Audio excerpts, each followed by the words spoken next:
नमस्कार आप सभी के लिए। ये एडिटोरियल है 6 जून 2020 का, जो लिखा है हैप्पी मोन जैकोब जी ने। तो चलिए बगैर देर करते हुए स्टार्ट करते हैं। अगर आपने अभी तक सब्सक्राइब ना किया हो चैनल को तो please do subscribe and let's begin. In Himalayan stay down the dilemma for Delhi. Himalaya की जो गोद में है या तराइयों में दिल्ली की प्रॉब्लम या problem for Delhi. The growing number of reports about Chinese troops crossing the disputed line of actual control with India in Ladakh region, neither acknowledged nor denied by the Indian government, yes, that indicate a new age of Chinese territorial aggression against India. अब जो कि जैसा अभी चल रहा है लद्दाख के reason में लाइन ऑफ एक्चुअल कंट्रोल के बिटवीन, तो उसमें क्या है, जो चाइनीज़ गवर्नमेंट कर रही है तो उसमें हमारी जो गवर्नमेंट है ना तो ये डिनाई कर रही है कि उसने अटैक मतलब अंदर आए हैं नहीं आए हैं, ना ये एक्सेप्ट कर रही है कि वो अंदर आए हैं, ना ये डिनाई कर रही है कि वो अंदर आए हैं। दोनों ही चीज़ों को गवर्नमेंट एक साम्य अवस्था में डील कर रही है। और ये इंडिकेट करता है कि चाइना की जो टेरिटोरियल एग्रेशन है अगेंस्ट इंडिया, वो एक नई एज में है या नई अवस्था में है। While there are around 400 transgression face off each year on the average along the LAC, the recent spat of territorial transgression by People Liberation Army is unprecedented in its scope and manner. जबकि अगर देखा जाए तो 400 लगभग सीमा का उल्लंघन या अतिक्रमण और एक दूसरे के बिटवीन फेस ऑफ मतलब लड़ाई की लगभग 400 खबरें हर साल में आ जाती हैं लाइन ऑफ एक्चुअल कंट्रोल के बिटवीन। बट ये recent स्पेट of territorial transgression by people liberation army is unprecedented. ऐसा पहले कभी नहीं किया पीपल लिबरेशन आर्मी ने, जिस हिसाब से वो अभी शो कर रही है, जिस हिसाब का behaviour. Even as independent account point out that Chinese troops are yet to withdraw from transgressed territory traditional considered by both sides to be on Indian side on LAC and restore status QNT. Chinese officials have gone ahead and state that the situation in China-India border is overall stable and controllable. की स्थिति जो स्वतंत्र स्थिति भी देखी जाए तो अभी तक Chinese troop are yet to withdraw, अभी विड्रॉ कर लेना चाहिए था जो जो भी अतिक्रमण या जो भी विवादास्पद टेरिटरी है वहाँ से। और traditionally considered by both Indian side, both on the Indian side of LAC and restore status. जो यथास्थिति है, ये एक लैटिन वर्ड है। यथास्थिति को क्या कर देना चाहिए था, बना देना चाहिए था। Chinese official have gone ahead on state that the situation in China India border is overall stable और कंट्रोलेबल। आपको एक बात बता दूं, यहाँ पे क्या है ना, एक पूरे के पूरे मार्कर का गेम है। जब नक्शा बन रहा था वहाँ पे लाइन ऑफ एक्चुअल कंट्रोल को ड्रॉ हो रहा था, तो मार्कर से थोड़ी सी मोटी लाइन क्या हो गई थी, ड्रॉ हो गई थी मैप में। जब वो ग्राउंड रियलिटी में देखा गया तो उसमें 4 से 5 किलोमीटर का क्या हो गया, अंतर आ गया। तो अब आप एक लाइन खींच के देख लो। इंडिया कहता है कि लाइन का आखिरी छोर मेरा है उस तरफ, इस तरफ से, और चाइना उस तरफ से बोलता है कि लाइन का आखिरी छोर मेरा है। तो इस हिसाब से पूरा का पूरा लाइन ऑफ एक्चुअल कंट्रोल में स्थिति बनी रहती है। तो अब जब कुछ अंदर आ गए हैं, जब चाइनीज इनके अकॉर्डिंग जो इनके समझ में आ रहा है, उस समय जो चाइना के जो ऑफिशियल है वो कह रहे हैं China India border is overall stable and controllable. Stable है और कंट्रोलेबल भी है, मतलब चाइना इंडिया का border is all well between two nuclear arm adversaries. क्या ये सही बात है कि दोनों आर्म एडवर्सरीज के बिटवीन सब कुछ सही चल रहा है? If the mounting evidence of चाइना's territory aggression against India is even partially accurate, and there is no reasons to believe they are not, the Narendra Modi government is left with two basic choice। और अगर ये होता है कि जो China के जो बढ़ते जो एविडेंस हैं या जो प्रभाव मतलब सबूत हैं टेरिटरियल एग्रेशन के इंडिया के विरुद्ध में, अगर पार्सली भी एक्यूरेट हैं, जो कि ऐसा कोई रीज़न नहीं है कि वो नहीं है, मतलब पार्सली एक्यूरेट होंगे ही, ऐसा कोई रीज़न नहीं है कि वो पार्सली एक्यूरेट नहीं होंगे।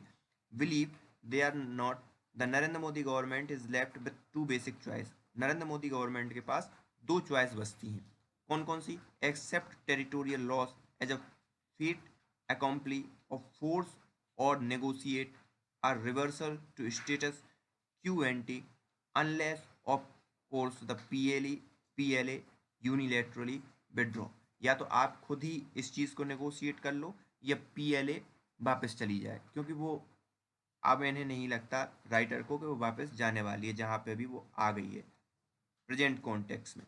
Either way चाइना's growing territorial aggression on the LAC signal the end of Beijing peaceful rise and traditional desires to maintain regional status quo with India। अब जो जिस हिसाब से चाइना का जो टेरिटोरियल एग्रेशन बढ़ रहा है, उस हिसाब से सीधा सी बात ये चीज़ देख देख लेना चाहिए कि जो peaceful rise and traditional desire जो मेंटेन स्टेटस को यथास्थित बनाए रखने के लिए था, उस चीज़ का क्या हो रहा है? अंत हो रहा है। बीजिंग जो शांति के लिए पहल करता था, उस चीज़ का अंत हो रहा है। China under its president Xi Jinping unequivocally seeks to demonstrate that it is the preponderant power in the region। China के जो जी जिनपिंग और राष्ट्रपति की अध्यक्षता में चाइना ये बताना चाह रहा है कि इस रीजन में वही सर्वेश सर्वा है या प्रधान शक्तिशाली पावर है। Explaining the aggression what baffles most observers is the rationale behind the Chinese escalation on the LAC while the entire world is preoccupied with battling COVID-19, the biggest crisis humanity has faced since the Second World War। अभी तक जो observe हैं उनको एक आश्चर्यचकित इस चीज़ से हो रहा है कि इसके पीछे जो औचित्य क्या है। चाइनीज इसके जो LAC का जो इशू उठा रहा है चाइना, पहले भी मतलब पेट्रोलिंग करते आए थे दोनों, फिर आते थे वापस चले जाते थे, लेकिन अभी इस समय क्या कारण है जब पूरा का पूरा वर्ल्ड कोविड-19 की चपेट में है, जो कि सेकंड वर्ल्ड वॉर के बाद सबसे बड़ी महामारी है, यह सबसे बड़ी त्रासदी है। While the timing could be explained by the global political distraction caused by the COVID-19 and international pressure on China to come clean on the origin of the novel coronavirus, the proximate cause could be several।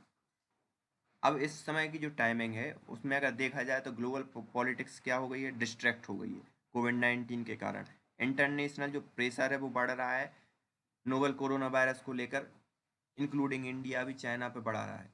और कुछ अलग भी कारण हो सकते हैं इससे जुड़े हुए, कुछ ज़रूरी कारण वो अलग अलग हो सकते हैं। अगर एक कारण देखा जाए, for one, New Delhi terse statement about Aksai Chin following the Jammu and Kashmir reorganisation in August last year had not gone down well with Beijing. अब जिस समय जम्मू कश्मीर का रीऑर्गेनाइजेशन बिल हुआ था, उस समय संक्षिप्त स्टेटमेंट हमारे गृह मंत्री जी ने दिया था कि अक्साई चिन भी हमारा है। तो इस सब चक्कर में भी अच्छा मैसेज नहीं गया होगा बीजिंग के लिए। While not many in India believe that New Delhi was serious about getting back Aksai Chin from Chinese control, Beijing may have viewed it as India's upping the end। अब इस चीज़ ने message Beijing को हो सकता है ये पहुंचाया हो कि जो सीरियस है इंडिया अक्साई चिन को लेकर, उस चीज़ से उसका कद बढ़ रहा है, पहले से ज़्यादा कद बढ़ गया है। So that's why he is reiterating, मतलब ये बार बार दोहरा रहा है कि हम अक्साई चिन को क्या करेंगे? वापस लेंगे।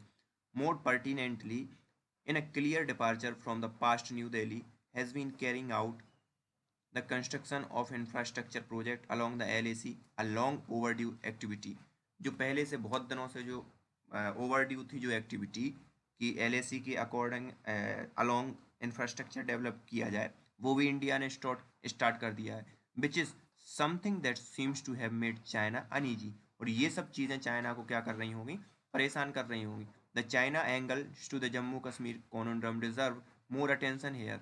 अब यहाँ पे जो जम्मू कश्मीर में अभी गेम हुआ 370 का, और जिस हिसाब से आए बलूचिस्तान और POK को एक्सेस करने का भारत ने वो बोला है, तो उस चीज़ का भी अटेंशन गया होगा चाइना का वहाँ पर। Home minister Amit Shah statement about Aksai chin in August 2019 might have triggered some anxiety in Beijing about its plan for larger erstwhile princely state of Jammu and Kashmir as part of which China is possession of, जो कि Jammu and Kashmir अभी part है China के belt and road initiative का। तो वो ज़्यादा चिंता का कारण होगा चाइना के लिए। China Pakistan economic corridor connectivity to Pakistan through the Karakoram and New Delhi criticism of it, और न्यू दिल्ली इस चीज़ की आलोचना कर चुका है। The reported present of PLA troop in Pakistan occupied Kashmir, और अभी जो रिपोर्टें आई हैं वो ये है कि PLA जो है पाकिस्तान ऑक्यूपाइड कश्मीर में है।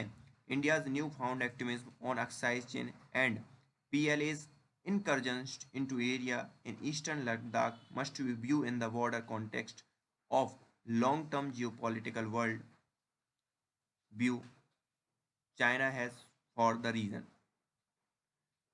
और चाइना की जो इनकर्जन है ईस्टर्न लद्दाख में, वो एक जियोपॉलिटिकल वर्ल्ड को वो हवा देगी कि इसमें बहुत कुछ होने वाला है इस रीजन में। It is equally important to appreciate the larger Chinese strategy calculation behind its recent spate of aggressions.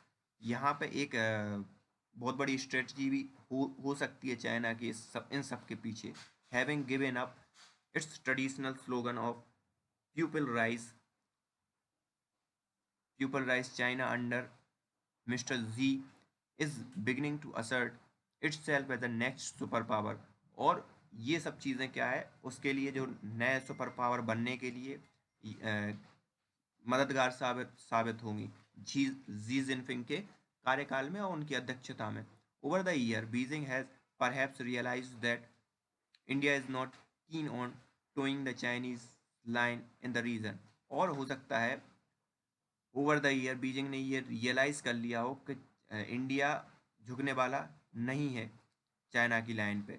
So this is Beijing sending a message to new Delhi to fail in line, a message that will not go unnoticed in the smaller capital around China from Colombo to Kathmandu to Hanoi. और ये India को ये message दे के जो उसके चारों तरफ के जो पड़ोसी देश हैं उनके लिए ये मैसेज देना चाहता है कि भाई आप इंडिया में इतने बड़े उसको दे रहा हूँ तो आप तो बहुत छोटी पावर हो। तो दैट्स वाई वो डोमिनेट करना चाहता है। There is more subtle political messaging in Beijing LAC aggression. यहाँ पे एक सूक्ष्म मैसेज भी है बीजिंग का जो एग्रेशन है। Given that China is currently engaged in what many analysts are describing as a new Cold War with United States in the middle of the crackdown in Hong Kong, along with fighting COVID-19 at home, one would not have expected the Chinese leadership to open another front. One would not have expected the Chinese leadership to open another front, and yet by opening the limited military front with India on LAC, China is signaling the US that it can handle pressure and telling India that it has the political and military wherewithal to put pressure on New Delhi, notwithstanding its other preoccupations।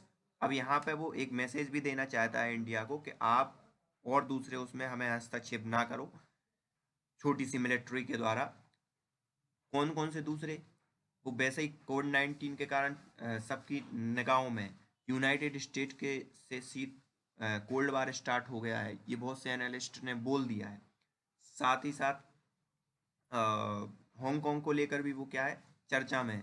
तो India को वो control करने के लिए एक छोटी सी military power को use करके इस सब चीज़ों को क्या करना चाहता है, इंडिया को एक मैसेज देना चाहता है।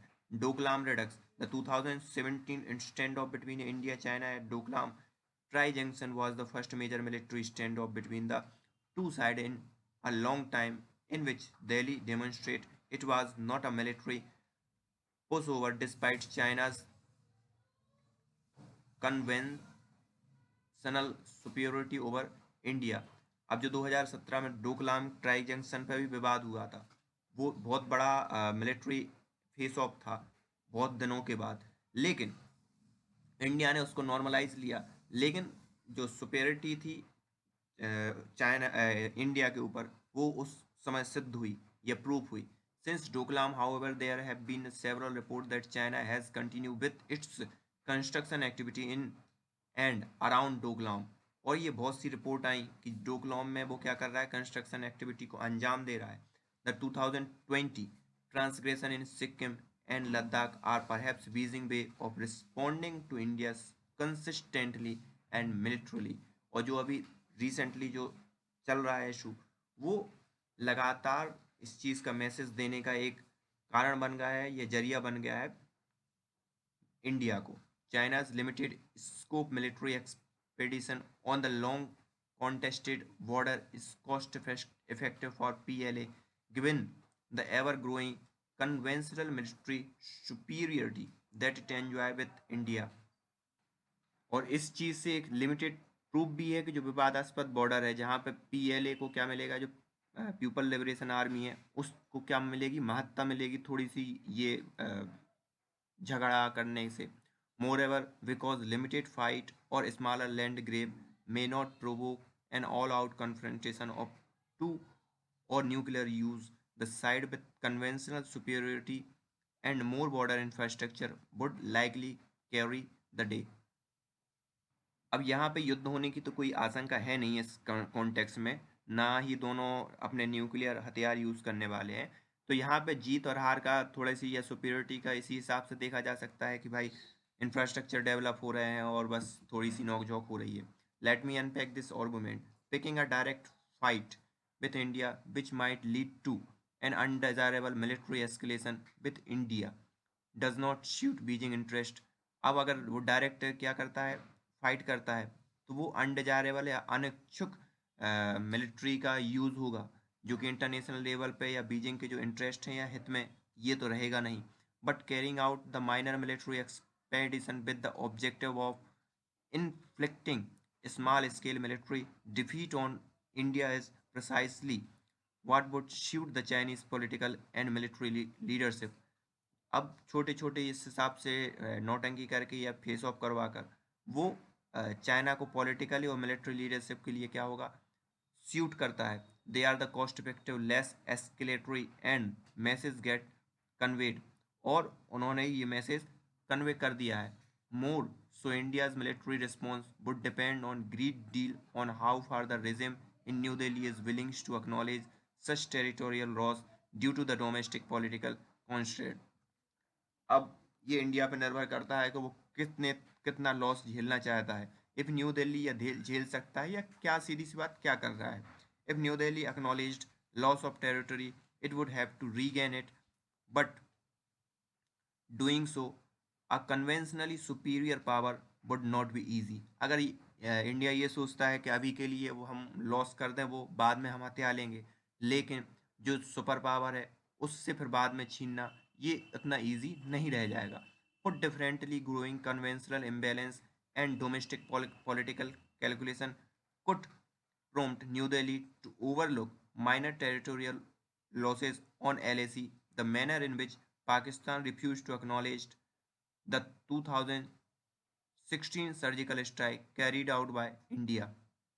यहाँ पे जो हमारी डोमेस्टिक हालात हैं, जो राजनीतिक हालात हैं या उनकी कैलकुलेशन को देखा जाए, वो न्यू दिल्ली या हमारी गवर्नमेंट को प्रेरित करे कि इस चीज़ को क्या कर रहे हैं, हम नेगोशिएट कर लें या छोड़ दें उस चीज़ को, माइनर टेरिटोरियल लॉस को LAC के पास। The manner in which Pakistan refuse to acknowledge the 2000, लेकिन जो स्ट्राइक की थी सर्जिकल स्ट्राइक, उसको क्या करता है पाकिस्तान, रिफ्यूज करता है। But let us be clear, हमें ये एक चीज़ क्लियर होनी चाहिए, the more new Delhi overlook them the more Beijing would be tempted to repeat them. अगर ये इस चीज़ को बार बार माफ करता है, हल्के में लेता है, तो बीजिंग फिर रिपीट करेगा इस चीज़ को। This consideration lie at the heart of India China dilemma. और इस परेशानी के बीच ये सब ये कंसिडरेशन या ध्यान देने योग्य बात लाई करती हैं या मूव करती हैं, या इस चीज़ को देखना चाहिए। Limit of adventurism and yet there are limit to China's LAC adventurism. और अगर देखा जाए तो यहाँ पे एक लिमिट है चाइना के जो एडवेंचर, जो जिस हिसाब से ये नौटंकी करता है। There are the several place along the several 1000 kilometre long LAC where the PLA is militarily weak and Indian Army has the upper hand। बहुत सी ऐसी जगह हैं जहाँ LAC में PLA का क्या है, वीक है, लेकिन इंडियन आर्मी क्या है, ज़्यादा पावर में है, ज़्यादा अच्छी पोजीशन में है। Therefore, a tit-for-tat military campaign could be undertaken by new Delhi. तो इस हिसाब से अगर टिट फॉर टेट की तुमने यहाँ पे किया तो हम जहाँ पावरफुल है हम वहाँ पे तुम्हारी जमीन का अधिग्रहण करेंगे, तो ये दिल्ली कर सकता है। Second, while China enjoy continental superiority over India's maritime domain is China's weak spot, in particular Beijing commercial and energy interest to which the maritime space is crucial। अगर आप देखो टेरिटोरियल कॉन्टिनेंटल सुपेरिटी पे तो China ठीक है, लेकिन maritime जो समुद्री वो है उस डोमेन में चाइना क्या है, वीक स्पॉट है। कमर्शियली देखा जाए और एनर्जी स्टेट्स से देखा जाए तो वो सबसे ज़्यादा महत्वपूर्ण भी है। फाइनली एंड मोस्ट, तो वहाँ पे भी इंडिया क्या कर सकता है, चाइना को डिफीट कर सकता है या आगे बढ़ सकता है। Finally and most importantly would Beijing want to seriously damage the close to the 100 billion trade with India with its military adventurism on the LAC।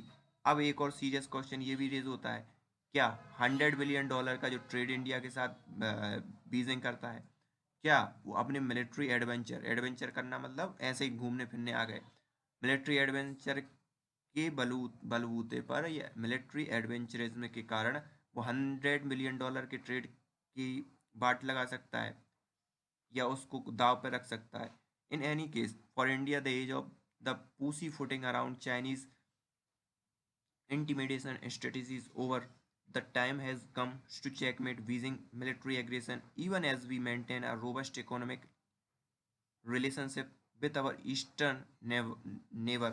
अब ये समय आ गया है कि भले ही चाहे हम उसके साथ क्या करें, ट्रेड से व्यवहार बने हों, लेकिन उसके लिए जवाब देने का वक्त है।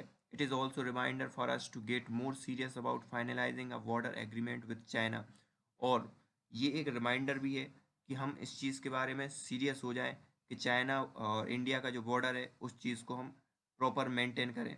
The bigger the power differentiate between India and China, the more concession Beijing would demand from New Delhi to settle dispute। और हो सकता है बीजिंग क्या करे, डिमांड करे बहुत सी चीज़ों में, क्या करने के लिए, कंसेशन मांगे from India. There is a little doubt that China is our neighbour and that we have to live next to the larger and more powerful China.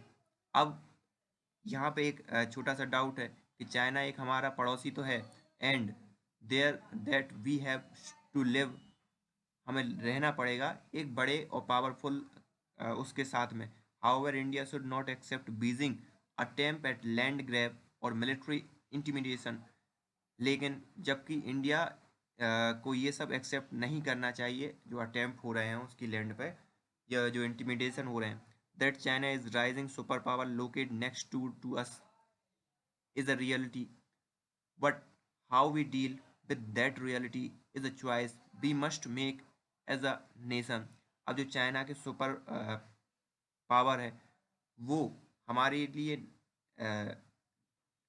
Next दूर है, जो उसकी रियलिटी है उस चीज़ का एक आभास मात्र है, बट ये हमें निर्धारित करना है कि हम उस चीज़ को किस हिसाब से डील करते हैं।